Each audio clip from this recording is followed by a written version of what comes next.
दोस्तों, बिहार में पहले चरण का चुनाव हो चुका है 121 सीटों पर और बाकी बची हुई सीटों पर 11 नवंबर को वोटिंग होगी। लेकिन जिस तरह के समीकरण बनते हुए नजर आए उसमें खास तौर पर एनडीए को करारा झटका लगता नजर आ रहा है। और ये सिर्फ महागठबंधन की वजह से नहीं है। आज आपको दिखाऊंगा जिस पार्टी पर लगातार ये आरोप लगाए जाते रहे विपक्ष की तरफ से भी, जबकि वो भी विपक्षी पार्टी है, यह कहा जाता रहा कि वो वोट काटने आते हैं, वो बीजेपी की बी टीम है। आज राजनीतिक विश्लेषक भी ये मानते हैं कि असदुद्दीन ओवैसी की पार्टी एआईएमआईएम खासकर बिहार में वोट काटने वाली पार्टी नहीं है। वजह क्या है? राजनीतिक विश्लेषक इस आधार पर इस बात को कहते हैं क्योंकि 2020 में 5 सीटें जिस पार्टी ने जीती हो वो वोट काटने वाली पार्टी नहीं हो सकती। चलिए, मैं भी मान लेता हूं वोट काटने वाली पार्टी होती भी अगर पूरी 243 सीटों पर ओवैसी की पार्टी अपने प्रत्याशी उतारती। लेकिन गिनी चुनी सीटों पर प्रत्याशी उतारकर उन्होंने मजबूत स्थिति बनाने की कोशिश की है। ऐसे में अब एक ताजा सर्वे आया है और इस सर्वे को जरा गौर से देखना चाहिए। वजह क्या है? वजह यह है कि किंग मेकर की भूमिका में अब नजर आ रहे हैं। फर्स्ट फेज के बाद किया गया यह सर्वे बताता है कि चाहे आप इधर चले जाइए उधर, इस बार त्रिशंकु होगी विधानसभा, उसका परिणाम यही आना है और उसमें किंग मेकर बनकर उभरेंगे। और इसमें अब महागठबंधन को सोचना है कि उन्होंने जो ओवैसी की पार्टी के लिए कहा किया, क्या वो सही था, जायज था? क्योंकि पहले चरण के चुनाव के बाद दोनों ही गठबंधनों की सांसें फूली हुई हैं। एक बहुमत के पास तो है लेकिन इतना पास भी नहीं कि वो सरकार बना ले। ओवैसी की जरूरत पड़ेगी ही पड़ेगी। नमस्कार, मैं हूं प्राज्वल गौतम और आप देख रहे हैं नेशन 360। राजनीतिक समीकरण आप सब समझते हैं, कहीं और का जिक्र होता तो मैं कहता भी नहीं, लेकिन 2015 से ओवैसी, उससे पहले भी था, लेकिन असदुद्दीन ओवैसी ने बिहार का जो रुख किया वो 2015 से किया। 15 के बाद जो उन्होंने मेहनत की 5 साल, उसका असर साल 2020 में देखने को मिला। 5 सीटें असदुद्दीन ओवैसी ने बिहार में जीती। जब ये 5 सीटें जीती थी तब भी सत्ता से दूरी होने की वजह से विपक्षी पार्टी के जो नेता हैं, उनके राजनीतिक दल हैं जो एआईएमआईएम के साथ गठबंधन में नहीं थे, उन्होंने इन्हें बीजेपी की बी टीम बताया। महाराष्ट्र में भी बी टीम बता देते हैं, उत्तर प्रदेश में भी बी टीम बता देते हैं, अब बिहार में भी बी टीम उस समय भी बताया था और अब भी बता रहे हैं।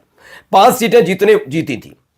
इसने कहीं ना कहीं हालत खराब कर दी कि ये क्या, एक जिसे हम दिन भर कहते हैं कि हैदराबाद वाली पार्टी अकबरुद्दीन के बयान पर लगातार घेरते हैं, जबकि उससे और बड़े और गंभीर बयान इस देश के अलग अलग पार्टी के बड़े बड़े दिग्गज नेताओं ने दिए, लेकिन अकबरुद्दीन ओवैसी के बयान को कभी भुलाते ही नहीं है।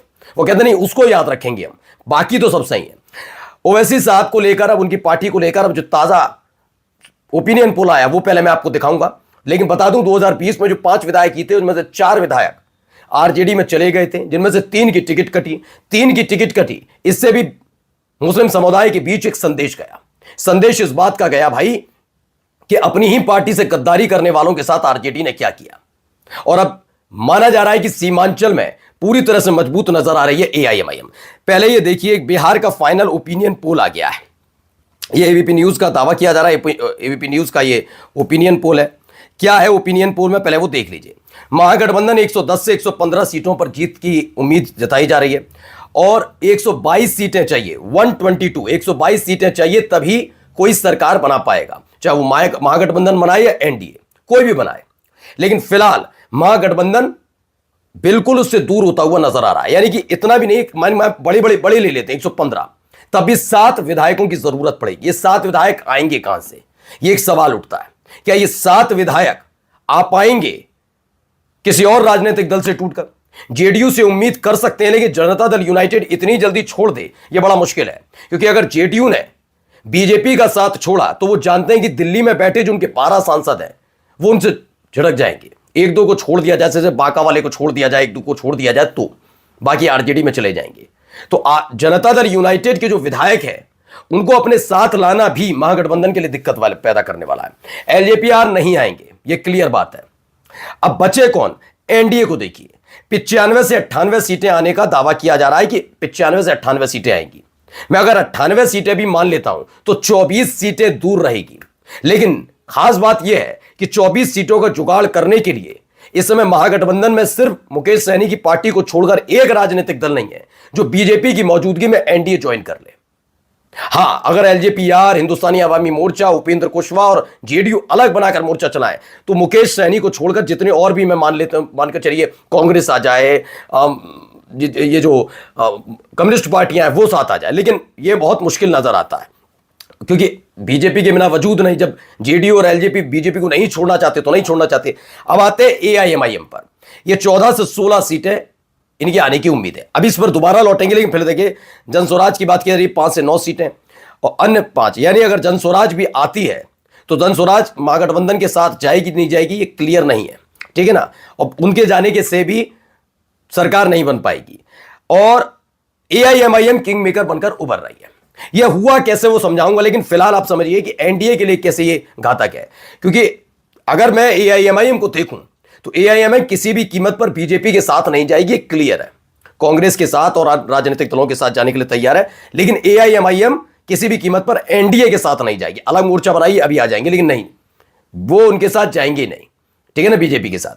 अब आई महागठबंधन की बात, तो हां जितने महागठबंधन को चाहिए, मैं इनकी कम वाली सीट उठाता हूं, 16 नहीं उठाऊंगा, इनकी 14, और चाहिए कितना, 7, 7 दूनी 14, यानी डबल सीटें इस समय एआईएमआईएम के पास है। यानी किंग मेकर की भूमिका में असदुद्दीन ओवैसी आने जा रहे हैं, ऐसा कहा जा रहा है पहले फेज के चुनाव के बाद जो ओपिनियन पोल निकलकर सामने। अच्छा, ये चीजें बदली कैसे, इसकी 2-3 चीजें हैं। जैसा कि मैंने बताया 2020 में 4 विधायक टूट जाते हैं, आरजेडी में चले जाते हैं, 3 को टिकट नहीं मिलती, फिर रोआ पीटी तमाम चीजें शुरू होती हैं कि हमारा टिकट काट दिया तमाम चीजें।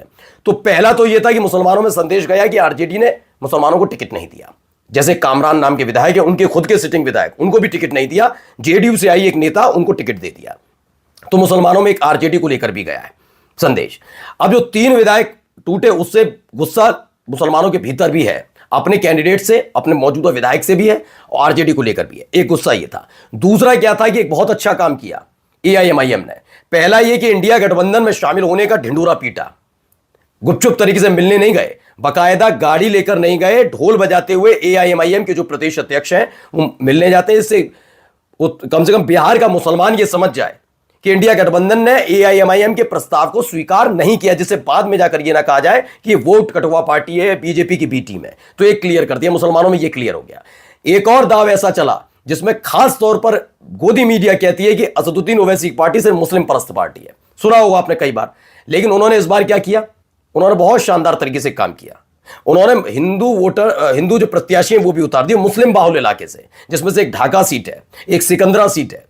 ऐसी सीटों से ढाका वाले सीट वाले तो राणा रणजीत सिंह मौजूदा बीजेपी के विधायक के भाई हैं। यह एक बहुत बड़ा खेल हुआ।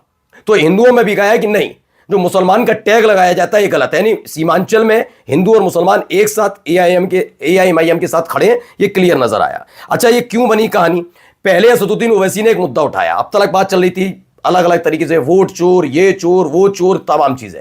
अचानक से असदुद्दीन ओवैसी ने मोर्चा जैसे ही आजाद समाज पार्टी के साथ, स्वामी प्रसाद मौर्य के साथ बनाया, उसके साथ एक खेल समीकरण बदल गया। क्या ये, उन्होंने एक मुद्दा उठा दिया कि हम चाहते हैं कि एक डिप्टी सीएम मुसलमान होना चाहिए। आरजेडी की प्रेस कॉन्फ्रेंस, इंडिया गठबंधन की प्रेस कॉन्फ्रेंस में इसका ऐलान नहीं हुआ और एनडीए तो करेगा भी नहीं ऐलान, ये पहला हुआ।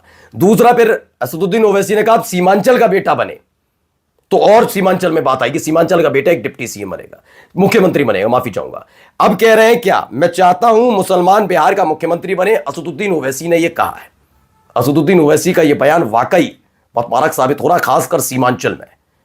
और अगर ये किंग मेकर बने तो बिहार को पहला डिप्टी सीएम एक मुस्लिम के तौर पर मिलेगा। नमस्कार।